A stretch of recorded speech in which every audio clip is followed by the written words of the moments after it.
সমগ্ৰ অসমতে এতিয়া যি আমাৰ জনস্বাস্থ্য কাৰিকৰী বিভাগ তেওঁলোকে বা তেওঁলোকৰ মন্ত্ৰী বিষয়াই কৈ আহিছে যে চাৰিওফালে উন্নতি, চাৰিওফালে পানী, বিশুদ্ধ খোৱা পানীৰ নামত মানে যি চেণ্ট্ৰেল চৰকাৰেই হওক, নৰেন্দ্ৰ মোদী হওক, সকলোৱে খালি সংবাদ মাধ্যমত জনাই আহিছে যে বিশুদ্ধ পানী মানুহক খুৱাই আহিছে, ঘৰে ঘৰে পানী।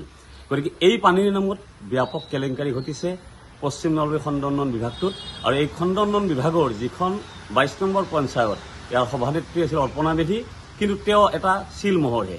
তেওঁৰ স্বামীয়ে সমগ্ৰ পৰ্যবেক্ষণ কৰে, তেওঁকহে সকলো প্ৰেচিডেণ্ট বুলি গম পায়। আৰু কংগ্ৰেছৰ দিনত তেওঁ এই পঞ্চায়তৰ সভাপতি পদত জয়লাভ কৰিছিল।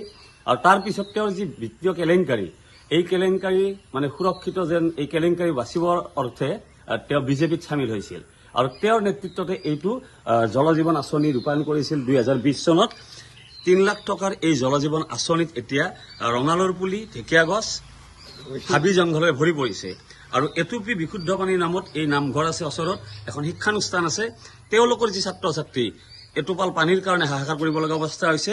22 নম্বৰ পঞ্চায়তত যি অৰ্পণা মেধি সভানেত্ৰী আৰু তেওঁৰ মাত্ৰ স্বামী সেইবিলাক কাম কৰে।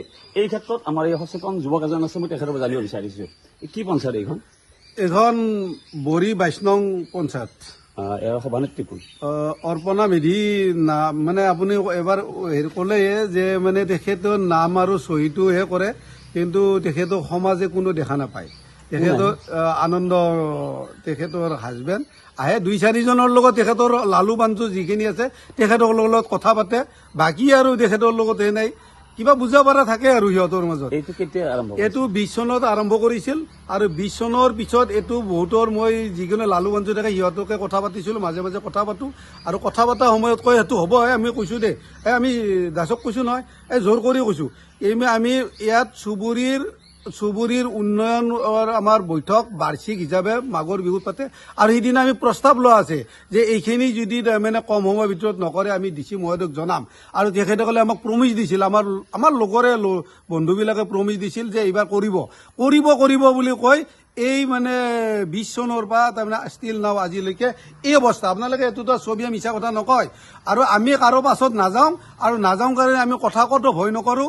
আৰু সেইকাৰণে মই ৰিকুৱেষ্ট কৰিছোঁ, বাৰে বাৰে তাৰমানে টিভি নিউজত বহুত পাওঁ যে আমাৰ বহুত লাখ কোটি টকা তাৰমানে আমাৰ ভাৰত চৰকাৰে, অসম চৰকাৰক দিছে। অসম চৰকাৰে আমাৰ জয়ন্ত মল্ল ছাৰে বাৰে বাৰে তাৰমানে দাবী কৰি আছে আমাৰ মিছন সফল হৈছে। আৰু পৰহিও মই এটা নিউজত দেখা পাইছোঁ, আৰু পৰহি দেখাবৰ কাৰণে আপোনালোকক দেখা পাই মই সেইকাৰণে আপোনালোকক মাতিছোঁ যে আমাৰো এই জল মিছন আঁচনিটো আপোনালোকে এবাৰ দেখুৱাওক ৰাইজক। জয়ন্ত মল্ল ছাৰে দেখা পাওক যে আমাৰ এইটো কিমান দূৰনো সফল হৈছে, সফল না বিফল। তেখেতসকলৰ ডিপাৰ্টমেণ্টৰ লগত যোগাযোগ কৰি জনাওক। কাৰণ ইয়াত এইটোৱে নহয়, বিভিন্ন ধৰণৰ কাম, আমাৰ বাউণ্ডাৰীৰ বেৰৰ পৰা বিভিন্ন ধৰণৰ কাম, এনেকুৱা পঞ্চায়তৰ যিখিনি কাম প্ৰায়খিনি এনেকুৱা লেভেলতে কামখিনি হৈছে। হয়, নিশ্চিতভাৱে ক'ব লাগিব যে এই যিটো আঁচনি, এই আঁচনিটো 22 নম্বৰ পঞ্চায়তৰ যিগৰাকী সভানেত্ৰীয়ে কৰিছিল। আৰু আমি এই প্ৰথম প্ৰতিবেদনত ডান নিউজ প্লাছৰ সমূহ দৰ্শকক দেখুৱাই আহিছোঁ প্ৰথম এইটো প্ৰতিবেদন। আৰু ইয়াৰ পিছত আমি আকৌ দেখুৱাবলৈ চেষ্টা কৰিম বিভিন্ন কেলেংকাৰীৰ সাঙুৰ খাই পৰিছে 22 নম্বৰ পঞ্চায়তৰ এই সভানেত্ৰীগৰাকী। অমৃত মিছনৰ নামত ব্যাপক কেলেংকাৰী হৈছে তেওঁৰ যি পঞ্চায়তখনত। আৰু বিভিন্ন আমি এই যিবিলাক কেলেংকাৰী আমি পৰৱৰ্তী দিনত দেখুৱাবলৈ আমি চেষ্টা কৰিম।